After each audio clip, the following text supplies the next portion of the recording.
It's Ramsey Dewey over here in Shanghai, China. Welcome to another edition of Q&A with the Coach.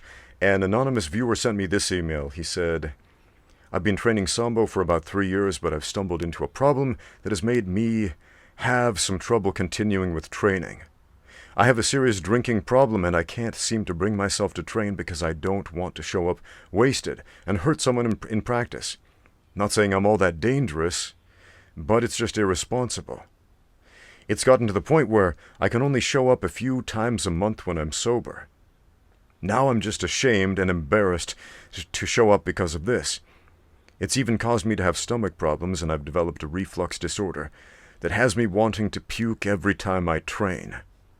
I'm trying to quit drinking, but I seem to fail every time I try.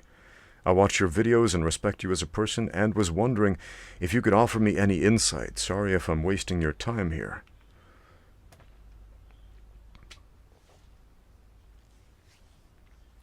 Man, I've never touched a drop of alcohol in my life. I do not know what it is like to be addicted to a substance like that. I do not understand your situation. I'm going to put that out there right away. I do not understand how difficult it is to try to stop drinking when that's become a habit. Sounds like it's pretty tough.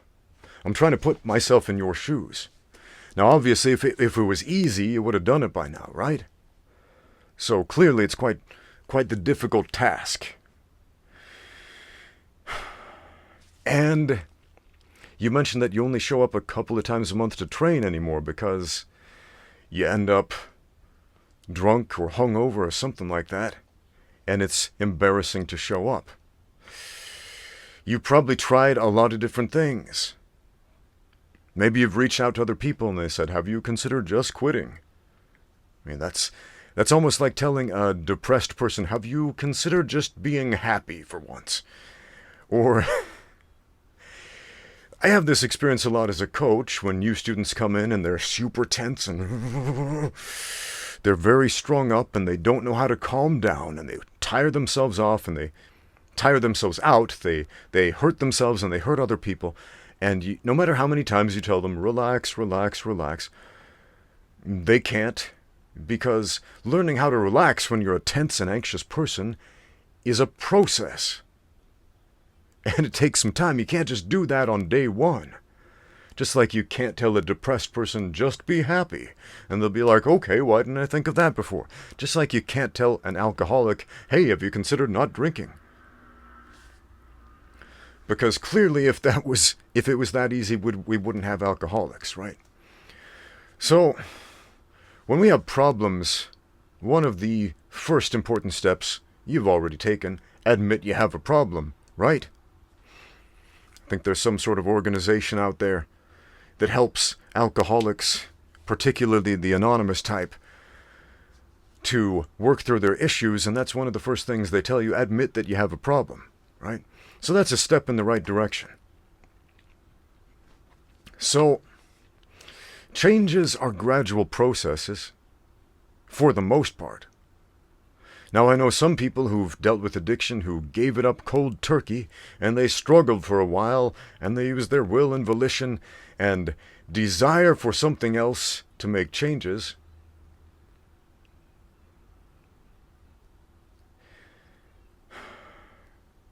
And not everybody has been able to do that. Because again, like I said, if it were that easy, there would be no addicts, no alcoholics, no people with problems.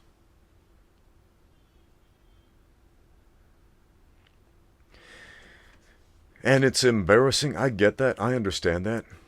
And it is potentially dangerous. If you are drunk, for example, man, I saw this fight once between a big drunk dude and a little non-drunk dude, and the little dude was technically a much better fighter, but the big drunk dude just didn't register pain, didn't really register anything except for the fact that he was going to maul this little dude. And maul him he did. And no matter how hard the little dude hit the big drunk dude in the face, it just didn't register, and he just kept going, and it got out of hand. You ever seen anything like that before?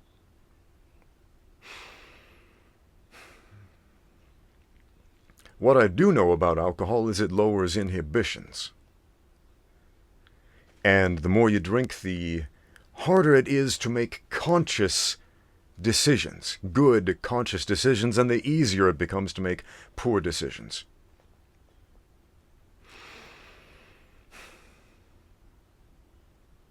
It's kind of funny because in my experience as a coach and as a martial arts instructor and as a fitness professional, etc., etc., I've ended up helping a lot of people inadvertently to quit smoking and quit drinking and all these other bad habits without ever asking them to.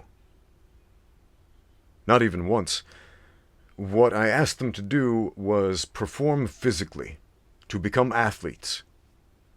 And when you are doing something with your body that is not conducive to becoming an athlete, and then you put yourself through the rigors of athletic training, your body starts to object and say, hey, we're not prepared for this.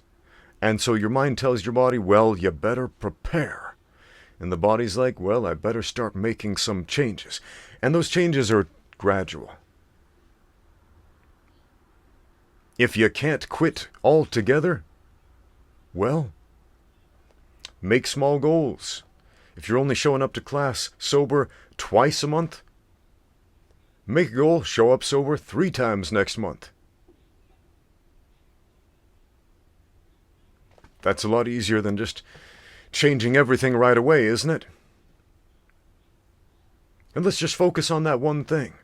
Show up 1 more time next month sober than you did this month. And when you're able to do that, make another goal for the following month. And if that's a little too easy, maybe set a little bit loftier of a goal. And if that's a little too hard, modify accordingly. But always make sure you're moving in the right direction. A super important principle I learned from watching Ricky Lundell. He's a fascinating coach. One of my great inspirations as a coach myself. He's a jiu-jitsu phenom. He's won all kinds of jiu-jitsu competitions and coached all kinds of amazing jiu-jitsu black belts. He's wrestled. His accomplishments speak for themselves. But he did this thing where he decided to go from a fairly athletic person of moderate strength to being able to squat 500 pounds within 500 days. And he set this goal for himself. And every day he would post his squatting progress on Facebook. And I would watch it. And he started out squatting something like 200 pounds. And every day he would do a tiny little bit more. And he followed this very rigorous program, but it was based on this idea, 1% better every day, 1% improvement. And I was very dubious. How the heck is he going to squat 500 pounds in 500 days? I mean, it's possible, especially if you have a little chemical help, but Ricky had something much more important than chemical help. A little bit of willpower, a little bit of personal volition. Because at the end of the day, the only one who makes your decisions for you is you. So every day he went to the gym and he pushed himself 1%, just that tiny, tiny little bit. Imagine for a minute if he tried to lift the 500 pounds on day 1, when his max was 200, or whatever it was. Wouldn't have gone over so well. He would have been crushed under that weight. But little by little, day by day, for 500 days, his strength augmented a tiny little bit, until on day 500, he squatted 500 pounds. And then he went beyond that. It was quite impressive.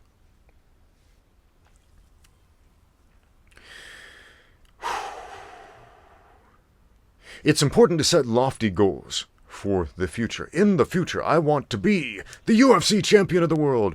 I want to be a super successful person in this aspect of my life, etc., etc. It's good to have goals like that.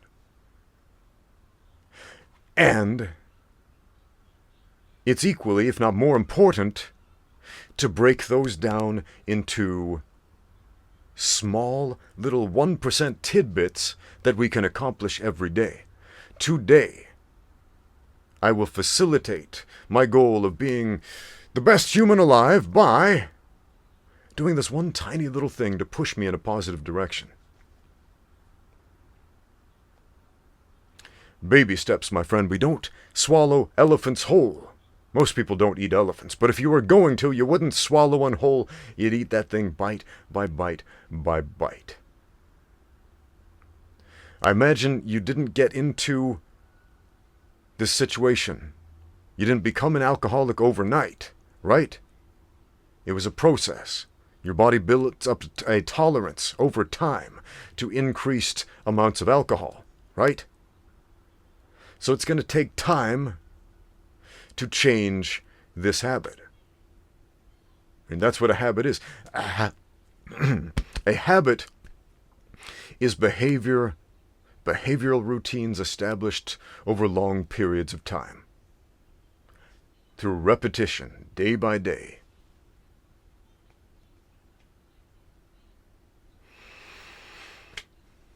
Thank you for watching. Now get out there and train one more time this month. I'll hold you to it.